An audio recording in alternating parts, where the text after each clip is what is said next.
Thank you for having me. Thank you, everyone, for your time. Um, so I couldn't have asked for a better stage. I think Mr. Nakamura-san and Mr. Matila, they set the stage up for me.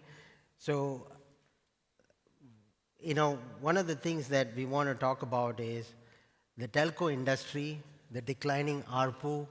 Okay, is it sustainable? Is there going to be the next G, the 6G? And how can telcos invest for the future?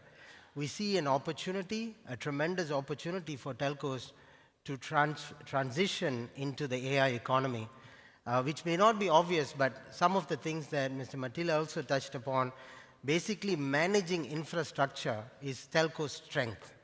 And this actually AI infrastructure is a very good transition. So let me talk a little bit more about it. So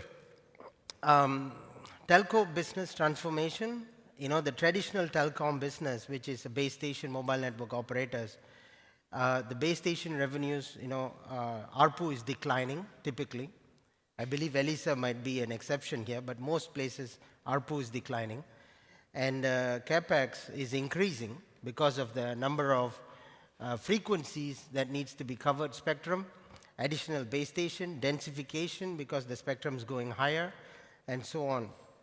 The market size is typically about $40 to $50 billion more in terms of CapEx of the base station. But then if you look at the AI infrastructure market, it's growing tremendously. It's growing on almost 40% year on year, maybe more. The market size is closer to $1 trillion market. The AI economy is close to $1 trillion. So how can telcos transition from the left to the right? The generative demand, the generative AI demand is so high, it's unbelievable. I think there's a world of AI before GPT, ChatGPT, and there's a world of AI after ChatGPT. ChatGPT basically reached $1 billion revenue, I believe, within 12 months. I don't think we've seen anything like that before. From launching a service, within 1 year, they've actually achieved $1 billion revenue. So ChatGPT has really transformed many of our lives and, of course, our work as well. So this is generating a huge demand for data centers. Everybody has to train LLM models. Many telcos in East Asia are training their own models. Docomo, entities, One, SKT, KT, they do that. Some of the telcos, more in Europe and US, are getting there. But definitely the large hyperscalers are doing a lot of training as well. So there's a huge demand for AI training. And these needs both power and space and infrastructure to manage these data centers. Meanwhile, on the 5G data centers, what's happening is 50% of your applications on your phone are actually going to be Gen AI driven. Expedia is a good example. You're not going to be doing queries. Even your search engines are going to be embedded with co-pilots and generative AI. Today, when you do the search on Google, you will see that there's actually generative AI responses coming back. So many of these apps are already going to be looking at this. So as a mobile network operator, you need to also provide for a generative AI traffic that goes over your network. So there's an OTT of Gen AI traffic on one end that's going to demand your network to be slightly different. We know what happened when we transitioned from 3G to 4G. When YouTube came and YouTube video came, there was a lot of signaling traffic. The network had to be redesigned for eMBB, or actually video. And this happened somewhere around the 3G, 4G transition. And that was very much a video and bandwidth eMBB kind of transition. But this one is going to be more along latency. The network needs to be more latency sensitive. It's going to be small bits of token calls. GPT is very different. It's not one bit bulk, but it's going to be very many small calls. So there's going to be a huge volume of data, but in small, tiny bits. And latency matters. When you're having a conversation, 20, 30 milliseconds is okay, but if you have very long, maybe even 2 seconds is okay, but if you have a lot of latency, you're not going to be having a good conversation. And that's where LLMs, telcos also have to look at redesigning their network parameters and KPIs to suit this new ChatGPT world. So both of this is driving the demand. Now, what if we told you that you can invest in a common infrastructure to both deliver the AI data centers and your mobile network operation. What if your RAN network, your 5G and 6G RAN network, and the AI runs on the same data center? So this basically enables operators to transition their cache from mobile network, which is purpose-built, to a more common infrastructure that can be shared across a LLM world as well as a mobile world.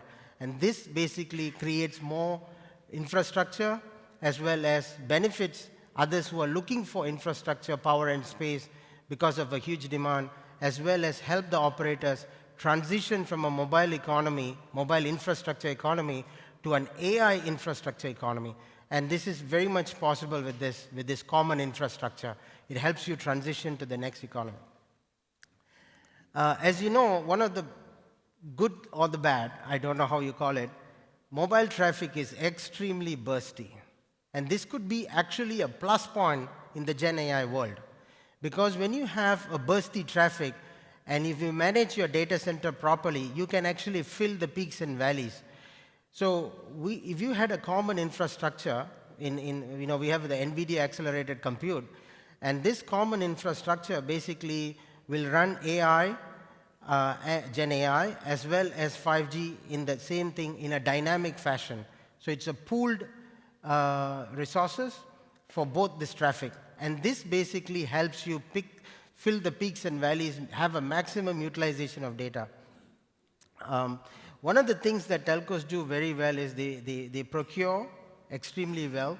It's like they buy the most cost-effective 747, but then they are forced to fly the plane at 30% occupancy, because that's just the nature of the traffic. And that's not, it's good procurement, but then unfortunately the utilization doesn't give you the yield that you need as a business. So in this case, if you can have that plane fly with 90% capacity, that's great. Well, if you can fly the plane with business class seats, whatever that you can't fill with your 5G or RAN traffic, what if you can sell business class seats? That's exactly this Gen AI opportunity.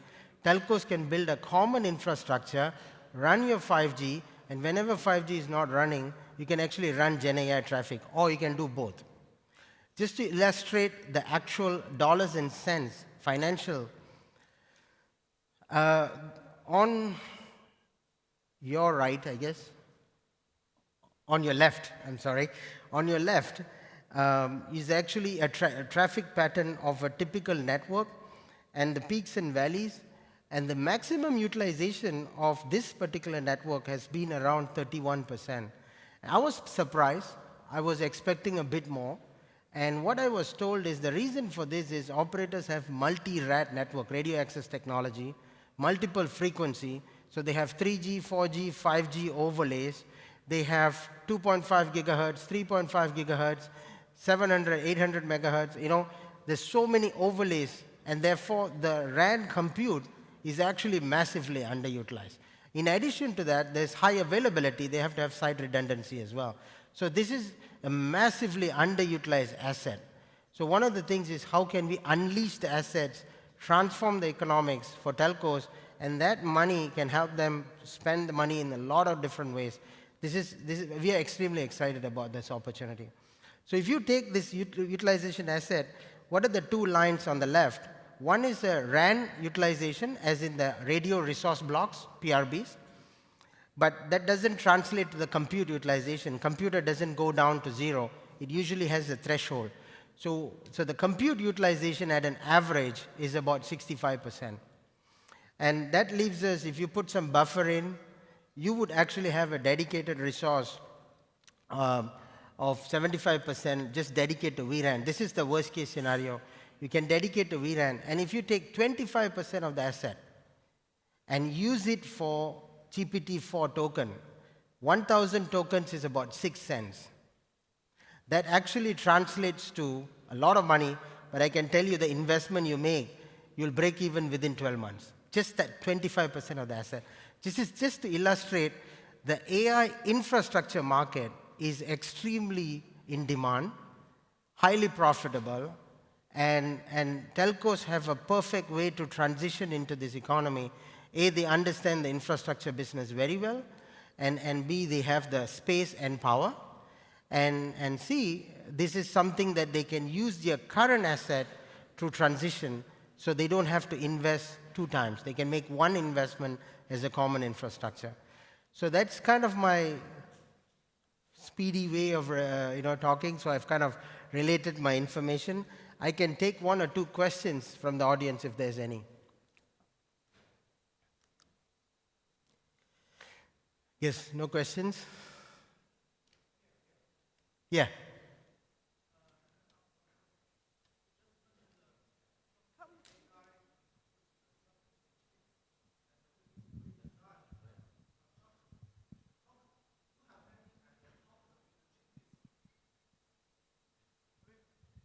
Can you repeat? Sorry, I'm sorry.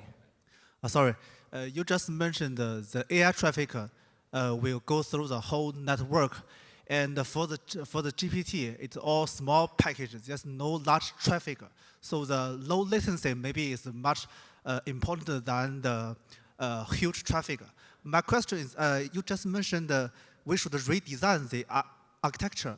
Do you have any ideas that how can we achieve this? Give us some directions. Yeah, the question is, if the over-the-top traffic happens to be a lot of it is LLM, Gen AI traffic on the over-the-top of 5G, how do you redesign your network to suit this new kind of traffic? I'm not a network design engineer. I'm not sure I can answer that question. So I'm sorry. I think it's a great question. I don't think I can answer how to redesign the network to be more latency and small packets rather than big packets. It's probably a better question for a radio engineer. I'm sorry. Yeah. Yeah. Do you want to answer more questions? Any question? I have 40 seconds left, counting down. Okay. Thank you very much, guys. Thank you. Okay, thank you.